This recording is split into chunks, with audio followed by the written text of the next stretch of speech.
అయినా ఈ ప్రభాస్ ఏంట్రా? ఏముందిరా ప్రభాస్ లో? ఏముందా? ఆ 6 feet కట్అవుట్ లో ఏమేముందో మేము ఇప్పుడు చెప్తాం. హార్డ్ డిస్క్ లో స్పేస్ ఉంటే సేవ్ చేసుకో, లేదా పేపర్ పైన రాసుకుని పాకెట్ లో పెట్టుకో.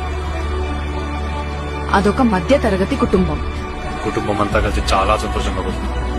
ఆ కుటుంబ ప్రస్థానం మొదలైనప్పటి నుంచి వైభవంగానే ఉండేది. గొప్ప గొప్ప వాళ్ళని సమాజానికి అందించిన ఘనత ఉంది ఆ కుటుంబానికి. అంతా బాగుంది, కానీ ఏదో వెలితి. ఆ కుటుంబానికి దక్కాల్సిన గౌరవం దక్కట్లేదు. అప్పుడొచ్చాడు ఆ కుటుంబంలోకి ఒక్కడు. ఆ గౌరవాన్ని ఒక్క అడుగుతో తెచ్చాడు.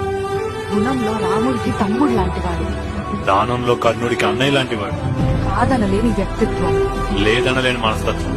కాస్త గుర్తింపు దొరికితే చాలు అనుకున్న కుటుంబానికి గుర్తింపు కార్డయ్యాడు. దానికోసం 5 సంవత్సరాల కాలం పెట్టుబడి పెట్టాడు. పడ్డాడు, లేచాడు, నవ్వాడు, ఏడ్చాడు. మా